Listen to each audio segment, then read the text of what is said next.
नमस्कार दोस्तों। कल की क्लास में हमने डिस्कस किया था जीएसडीपी एनएसडीपी के बारे में। आई होप मैं अच्छे से समझा पाया हूं। और प्रति व्यक्ति आय, जैसे कि आपको पता है कि इसको बोला जाता है per capita income. Per capita income it means PCI, हम शॉर्ट फॉर्म में बोल सकते हैं।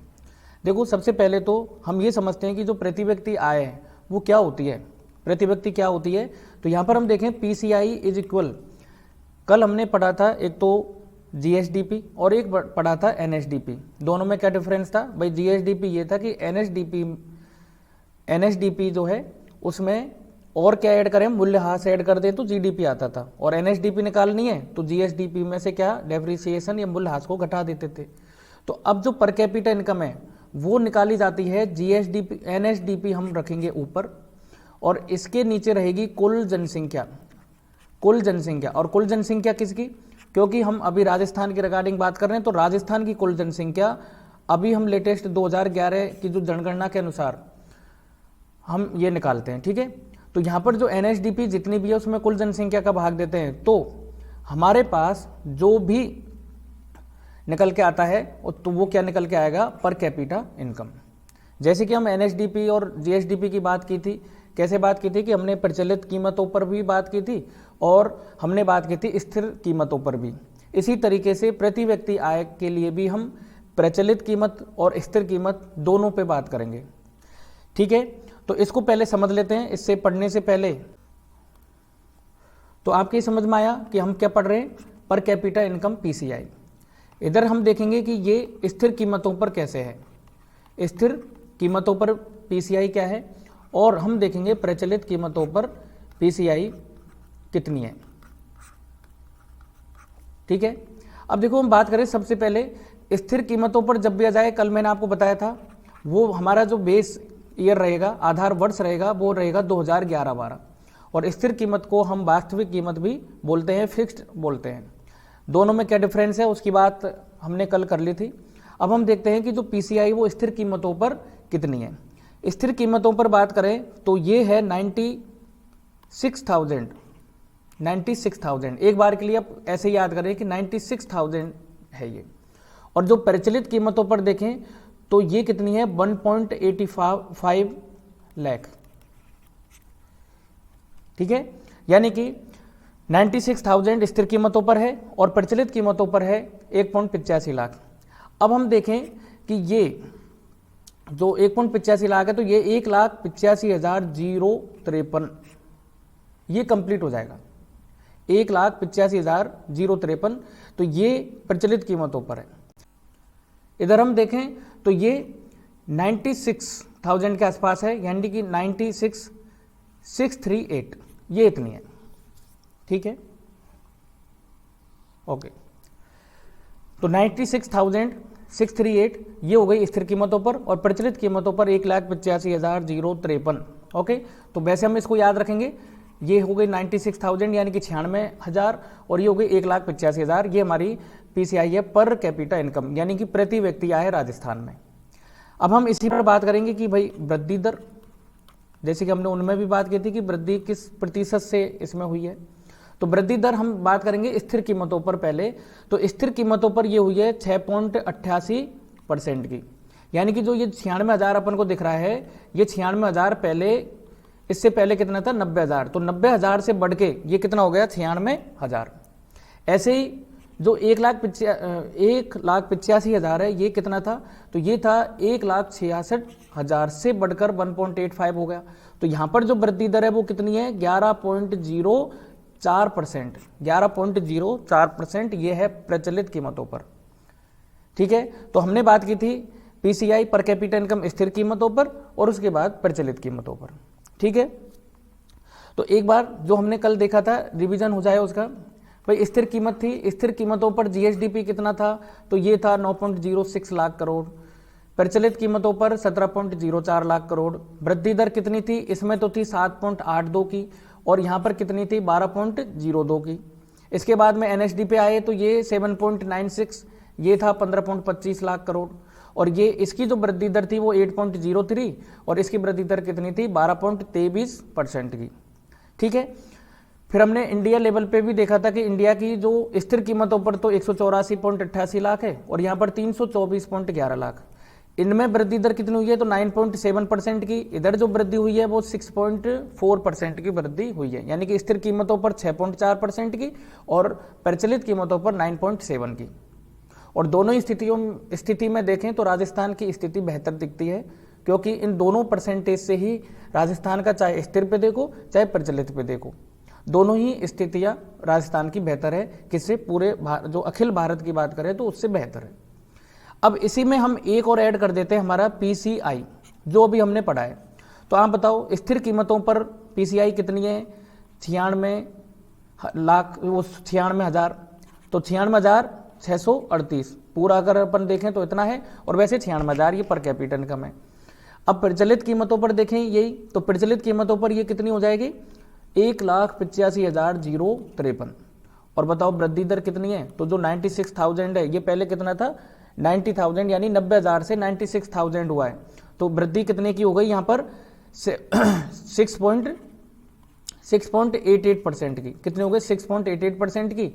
और यहाँ पर कितने परसेंट की वृद्धि हो गई प्रचलित कीमतों पर? वो हो गई 11.04% की। ठीक है, तो ये ओवरऑल अब तक का व्यू जो हमने देखा वो अब तक का है। तो एक बार डिटेल देख लेते हैं।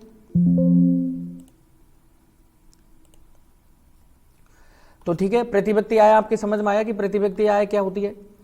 अब इसके बाद में बात करें प्रति व्यक्ति आय प्रचलित कीमतों पर, तो अभी हम पढ़ के आए कितनी है? 185,053, 185,053, 1,85,000 है। जो पहले हुआ करती थी 1,66,000, पूरा अगर देखें तो 1,66,647। ठीक है, तो हम इस टेबल में अच्छी तरीके से समझ सकते हैं। 1,66,647 पूरा याद नहीं रखना है, इतना हो जाएगा कि 1,66,000। ओके, और बढ़ के हो गया कितना? 1.85 लाख। इसको पूरा याद कर लेंगे, 185,053, 185,053। अब हम देखें वृद्धि दर की बात करें तो वृद्धि दर कितनी है? 11.04। कितने की वृद्धि है? 11.04 की वृद्धि है। ऐसे ही हम पीसीआई जो अखिल भारत की बात करें, पूरे भारत की, तो ये बढ़ के कितनी हो गई? 2,01,62। ठीक है, 2,01,62, यानी कि 2 लाख के करीब है। और इसकी जो वृद्धि दर है वो कितनी है? 8.7 है।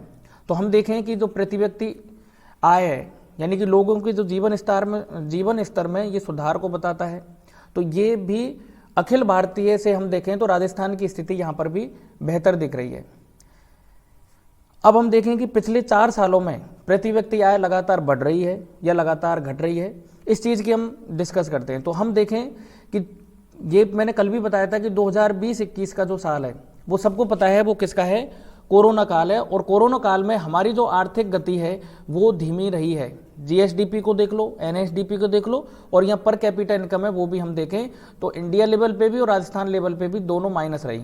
लेकिन इसके बाद में बूस्टअप किया 2021-22, 22-23, 23-24 और 24-25, यानी कि अभी के हम देखें कि पिछले 4 सालों से लगातार क्या हो रहा है? तो पिछले 4 सालों से लगातार डिक्रीज हो रही है ये भी, जैसे कि और हो रहे थे। और इंडिया लेवल पे भी बात करें तो ये भी लगातार डिक्रीज हो रही है। प्रचलित कीमतों की हम बात कर रहे हैं। तो अभी हमने देखा पर कैपिटा इनकम प्रचलित कीमतों पर अच्छे से समझ लिया है। अब देखिए नेक्स्ट आते हैं हमारा स्थिर कीमतों पर, लेकिन उससे पहले एक टेबल दे रखी है इसमें, उसको समझने की कोशिश करते हैं। प्रचलित कीमतों पर प्रति व्यक्ति आय, यहाँ पर एक तरफ तो राजस्थान और दूसरी तरफ अखिल भारत यानी कि पूरे भारत का दिया हुआ है। अभी आप देखोगे तो ये 185,053 ही है। अभी हम पढ़ गया है 185,053 प्रचलित कीमतों पर है और 2,01,62 पूरे अखिल भारत की है अभी प्रचलित कीमतों पर। लेकिन 2011-12 में ये कितनी थी? तो अब आप देखो कि ये आर्थिक समीक्षा में मेंशन कर रखा है।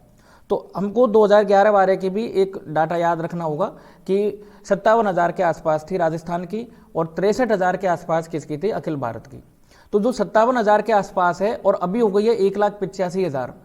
तो ये जो वृद्धि दर है, अगर ऐसे पूछ ले कि भाई 2011-12 से लेके और 2024-25 तक जो वृद्धि हुई है वो कितनी परसेंट की वृद्धि हुई है, तो वैसे आप निकाल सकते हैं। लेकिन लगभग हम देखें कि 2 to 3% की यहाँ पर वृद्धि देखने को मिलती है। हो सकता है कि ये डाटा इतना नहीं आए, लेकिन एक समझने के तौर पे आपको देखना है कि इतने प्रतिशत की हमने वृद्धि दर रही है। 2011-12 से देखें तो 2011-12 से लेके और 2024-25 में जो राजस्थान की वृद्धि दर रही है प्रति व्यक्ति आय में, वो 223% की वृद्धि दर रही है। तो कैसे याद रखेंगे यहाँ पर 2011-12 में, देखो लिखने से बिल्कुल घबराना नहीं है, जब भी ये डाटा लिखने का जितना लिखोगे उतना याद होगा। तो 2011-12 में कितने था 57,192, अब बढ़ के कितना हो गया 185,053। ठीक है सर। अब हम इधर बात करें अखिल भारतीय की, तो अखिल भारतीय 63,000 था और अब कितना हो गया 2 लाख। तो यहाँ पर ये हो गया 63,000 के आसपास, और जो बढ़ के कितना हो गया 2,01,62, ये अब की डाटा है। ठीक है, तो अब प्रचलित कीमतों पर हमने बहुत अच्छे से देख लिया। इसके बाद देखते हैं प्रति व्यक्ति आय, पर कैपिटा इनकम, स्थिर कीमतों पर देखते हैं। स्थिर कीमत यानी कि हमारा जो आधार रखा है, आधार वर्ष, वो कितना है 2011-12। तो हम देखें कि ये 90,000 से बढ़ के, यानी 90,414 से बढ़ के 96,638 अनुमानित है, यानी कि 2024-25 में ये 96,638 अनुमानित है, और पहले कितना था 90,414। तो अब यहाँ पर वृद्धि हुई है, तो वृद्धि दर कितनी है 6.88 की यहाँ पर वृद्धि देखने को मिलती है। 6.88 की 6.88% की वृद्धि दर्शाती हुई दिखाई दे रही है। पूरे अखिल भारत की बात करें तो अखिल भारत में 1,06,000 के आसपास ये हुआ करती थी इससे पहले, और 2024-25 में ये है 1,12,358, यानी कि जो वृद्धि दर हुई है वो कितनी हुई है 5.3% की वृद्धि से ये बढ़ी है पर कैपिटा इनकम। यहाँ पर भी हम देखें तो राजस्थान की स्थिति यहाँ पर भी बेहतर है, क्योंकि भारत की जो है वो 5.3% है और राजस्थान की 6.88% है। लेकिन एक बात देखेंगे कि अभी तक हम ये देखते आ रहे थे, चाहे जीएसडीपी को देखा प्रचलित कीमतों पर, या फिर एनएसडीपी को, या पर कैपिटा इनकम को, तो पिछले 4 सालों से लगातार डिक्लाइन हो रही है। लेकिन जैसे हम स्थिर कीमतों पर आते हैं तो हम देख पाएंगे कि 2020-21 में तो माइनस में ही रहेगा, क्योंकि कोरोना काल है। उसके बाद में 8.23, यानी कि ये बढ़ने के बाद में फिर 6.41 नीचे आया, फिर 6.89, फिर 6.88, यानी कि ये भी हम देखें तो ये किस तरीके की दिख रही है, जिगजैग, उतार चढ़ाव यहाँ पर लगातार चल रहा है, तो ये जिगजैग तरीके से दिखाई दे रही है। ठीक है, तो ये हो गई बात हमारी स्थिर कीमतों पर। अब इस डाटा को एक बार फिर से लिख लिया जाए।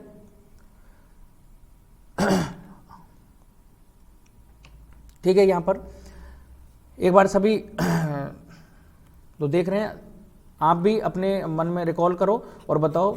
हम पढ़ रहे हैं पर कैपिटा इनकम। सबसे पहले हम देखेंगे स्थिर कीमतों पर, और फिर उसके बाद में प्रचलित कीमतों पर। ठीक है, स्थिर कीमतों पर और प्रचलित कीमतों पर।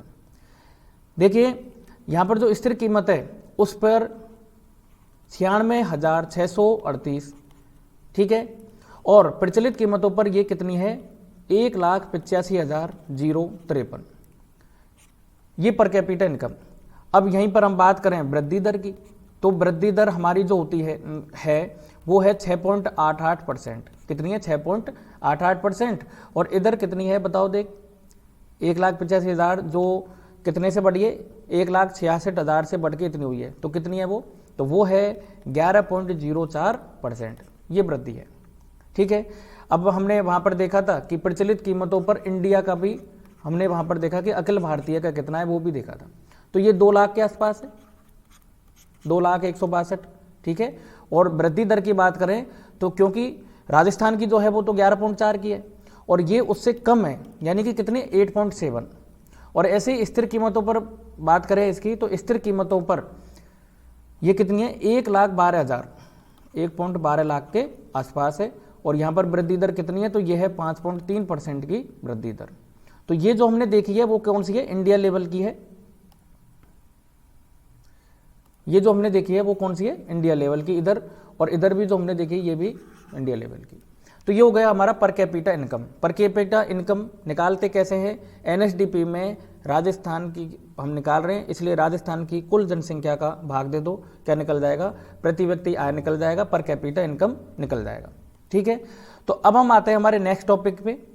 पर कैपिटा इनकम यहाँ पर कंप्लीट होता है, और नेक्स्ट टॉपिक हमारा है जिलेवार सकल जिला घरेलू उत्पाद, यानी कि शॉर्ट में बोले तो GDDP। Okay, gross district domestic product ये है। जिलेवार सकल जिला घरेलू उत्पाद। तो हमारा जो आज हम टॉपिक पढ़ने वाले हैं उसमें से पर कैपिटा इनकम था, उसके बाद में जीडीडीपी ये पढ़ने का है, ठीक है।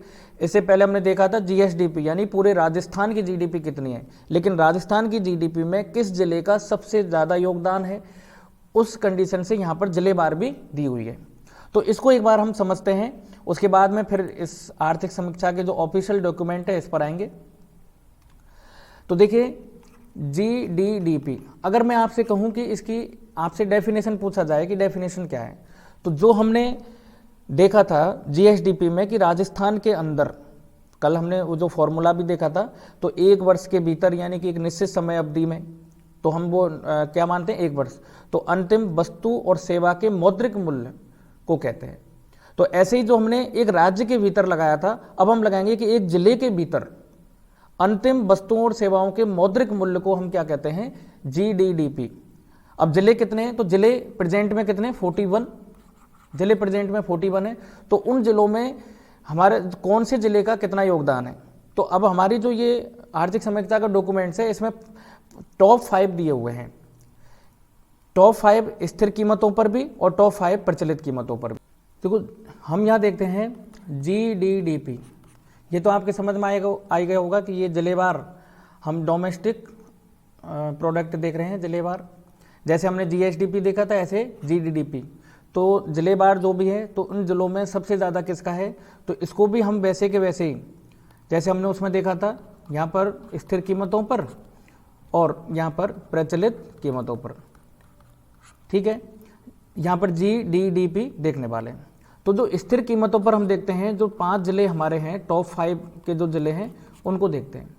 तो उनका जो हम एक ट्रिक बनाई हुई है कि वो जज आज भी है क्या, कोई एक पर्टिकुलर कोई जज है और एक दूसरे से बात करें कि वो जज आज भी है क्या, तो यहाँ पर देखें जज आज भी है, आज भी है। इससे हमारे जो स्थिर कीमतों पर जो जिलेवार है वो पूरे आ जाएंगे सीक्वेंस वाइज। तो हम यहाँ पर देखें फर्स्ट में देखो किसका आना है, जयपुर का आना है, और दूसरा वाला जो जय है इसमें जोधपुर आना है, क्योंकि जयपुर तो नंबर 1 पे रहेगा ही। अब ये जो ए है ये आएगा बेटा अलवर, ये आएगा दोस्तों अलवर। इसके बाद में आता है जोधपुर, इसके बाद में आता है जोधपुर, और आज से आपको लगाना है अजमेर, आज से आपको क्या लगाना है, अजमेर, और भी से हो गया भीलवाड़ा। तो इस तरीके का ये सीक्वेंस हो गया पूरा, जयपुर, अलवर, जोधपुर, अजमेर और भीलवाड़ा, ये टॉप 5 हैं जो स्थिर कीमतों पर योगदान देते हैं अपना। अब प्रचलित कीमतों पर भी ज़्यादा अंतर है नहीं, प्रचलित कीमत पर आपको करना है कि अजमेर को तो नीचे ले आना है, भीलवाड़ा को ऊपर, बाकी एज इट इज रहेगा। तो इसी ट्रिक से दोनों का काम यहाँ पर होता हुआ दिख रहा है। तो पहले जो हम लिखेंगे जयपुर, दूसरे नंबर पे बताओ कौन आएगा, अलवर, तीसरे नंबर पे कौन आएगा, वो आएगा जोधपुर, और चौथे नंबर पर इधर क्या था, अजमेर। लेकिन प्रचलित कीमतों पर कौन बाजी मार गया, भीलवाड़ा, तो भीलवाड़ा आएगा, और 5वें नंबर पे खिसक गया कौन, अजमेर, ठीक है। अब हम इसमें देखते हैं, क्योंकि सब में कितनी कितनी है ये देखना, अब ने सीक्वेंस वाइज देख लिया। तो जयपुर में हम देखें कि स्थिर कीमतों पर कितने लाख करोड़ है, तो वो है 1.23 लाख करोड़, 1.23 लाख करोड़ जीडीडीपी है। ऐसे ही प्रचलित कीमत पर अगर हम देखें तो वो कितनी है, 2.12 लाख करोड़, 2.12 लाख करोड़, ठीक है। अब हमने पहले भी कल भी बात की थी कि जीएसडीपी एनएसडीपी हम पता करते, तो हम ये देखते हैं कि वृद्धि दर कितनी है। तो यहाँ पर इन 5 जिले जो टॉप 5 हैं इनमें से ही एक है जिसकी वृद्धि दर सबसे ज़्यादा है पूरे जिलों में, तो वो कौन है, अलवर, वो कौन है, अलवर। अलवर में जो वृद्धि दर हुई है वो स्थिर कीमतों पर हुई है, 13.47% की वृद्धि है। और यहाँ पर हमको कितने को देखने को मिल रही है, 15.16% की वृद्धि दर देखने को मिल रही है प्रचलित कीमतों पर, ठीक है। तो ये एक छोटी सी ट्रिक बनाई थी, अगर आपको अच्छी लगी है तो आपके काम आ सकती है, नहीं है तो आप खुद भी बना सकते हैं, ऐसा कुछ नहीं है। मुझे ये ठीक लगी और याद करने के लिए बढ़िया तरीका भी है, कोई भी ट्रिक या कैसे भी, क्योंकि ये डाटा है, ये ऐसे ही याद रखने पड़ेंगे, बार बार इनको लिखना भी पड़ेगा, तो एकदम से ये क्लियर हो जाएंगे, ठीक है। तो अब हम जो ऑफिशियल डॉक्यूमेंट है उसमें से देख लेते हैं एक बार और फिर समझते हैं।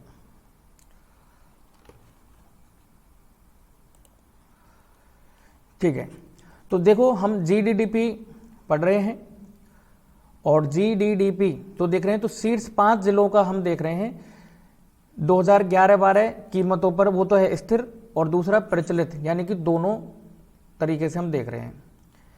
अच्छा माफ कीजिएगा, ये जो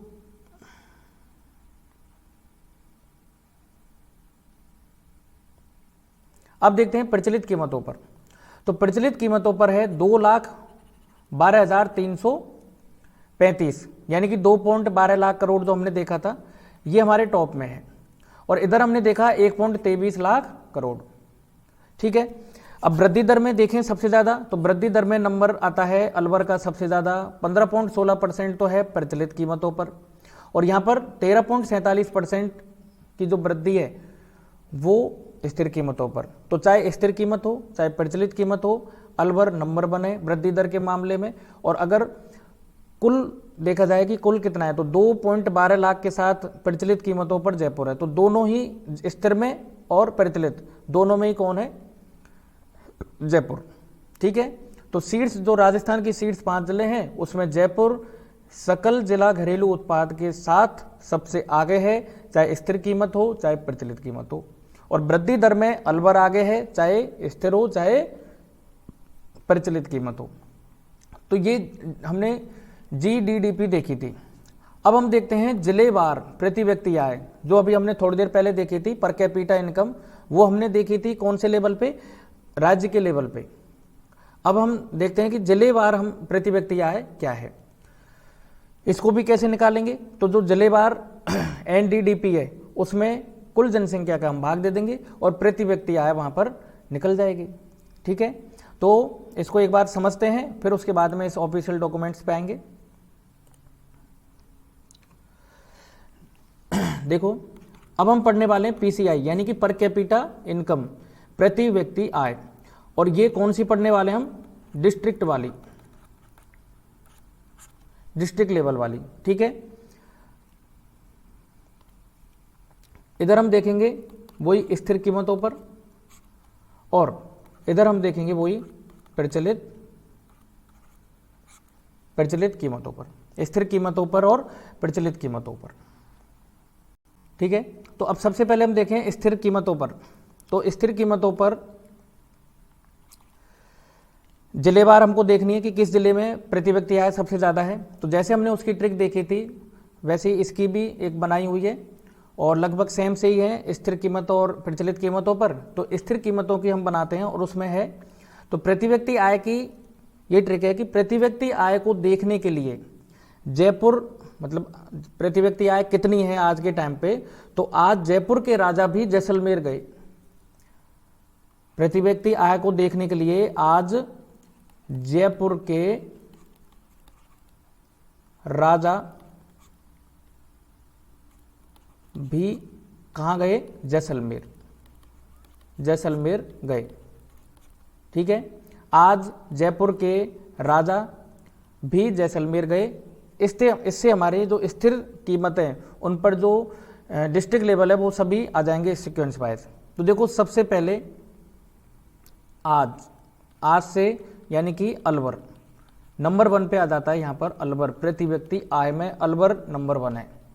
इसके बाद में ये जो 2 जय दिखाई दे रहे हैं ना, आज जयपुर, इसका ये समझना है कि ये दोनों का मतलब क्या है, जयपुर। तो सेकंड नंबर पे आ जाएगा जयपुर। तीसरे नंबर पे देखो आपको फोकस करना है राजा पे, यानी कि थर्ड नंबर जो आ जाएगा वो आ जाएगा राजसमंद का। किसका आ जाएगा, राजसमंद का। और 4 नंबर पे आ जाएगा राजा भी। ठीक है, भी का मतलब होता है वही जो हम पहले देख रहे थे, भीलवाड़ा। और 5वें नंबर पे पूरा का पूरा लिखा हुआ है जैसलमेर, 5वें नंबर पे लिखा हुआ है जैसलमेर। ठीक है, तो स्थिर कीमतों पर जो प्रति व्यक्ति आय है वो जिलेवार इस तरीके से है। आज जयपुर के राजा भी जैसलमेर गए और इस तरीके से ये ज्ञात हो जाता है। अब इसके बाद में आ जाते हैं प्रचलित कीमतों पर। तो मैंने आपको बताया कि प्रचलित कीमतों पर ज़्यादा कुछ अंतर नहीं है, लेकिन इसकी भी एक ट्रिक है जो हमने पहले देखी थी, यानी कि पीछे हम जो छोड़ के आए हैं कि जज आज भी है। उससे पूछा कि वो जो जज है वो आज भी है क्या, तो उसने कहा हाँ अभी भी जज है। यानी कि इस ट्रिक को थोड़ा उल्टा करना है, इसको उल्टा करना है कि अभी भी जज है। पहले कहा कि वो जज अभी भी है क्या, तो उसने कहा हाँ अभी भी जज है। यानी कि ऊपर के जो ए है इसका मतलब क्या हो जाएगा, प्रतिव्यक्ति आय में अलवर। भी का मतलब हो जाएगा भीलवाड़ा, अलवर भीलवाड़ा। और थर्ड नंबर पे जो ऊपर का जय है, अब आप सोचो ऊपर का जो जय है वो तो जयपुर ही रहेगा, नीचे वाला जो है, नीचे वाला जो ए है, क्योंकि अलवर ऊपर आ गया तो नीचे क्या आएगा, अजमेर। ठीक है, और लास्ट का जो जय बचा है, तो यहां पर ध्यान देने की बात है कि ये जोधपुर नहीं है, क्योंकि उस वाले में भी क्या है, जैसलमेर, तो ये क्या है, जैसलमेर, जैसलमेर। तो इस तरीके से प्रचलित कीमतों पर भी हमने सीक्वेंस वाइज देखा, प्रतिव्यक्ति आय, और स्थिर कीमतों पर भी हमने देखा। ठीक है, तो ये सीक्वेंस वाइज ही हमको याद रखने हैं।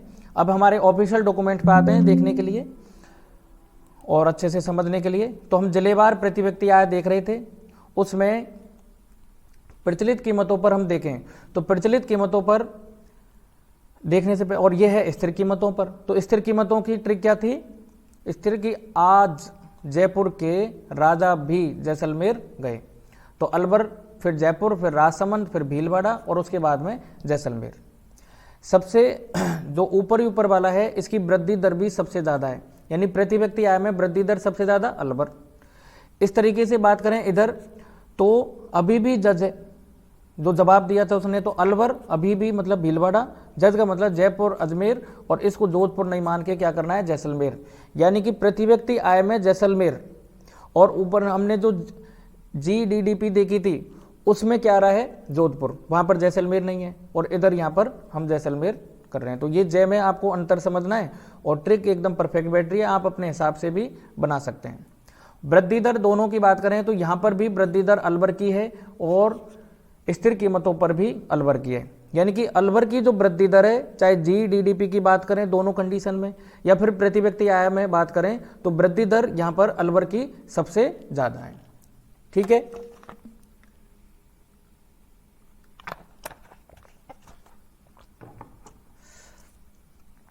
ओके। तो इस प्रकार से जो हमने जो कल रणनीतिक स्तंभ थे हमारे 7, उन 7 रणनीतिक स्तंभों में से पहला जो स्तंभ है वो हमने देखा। बहुत बहुत धन्यवाद।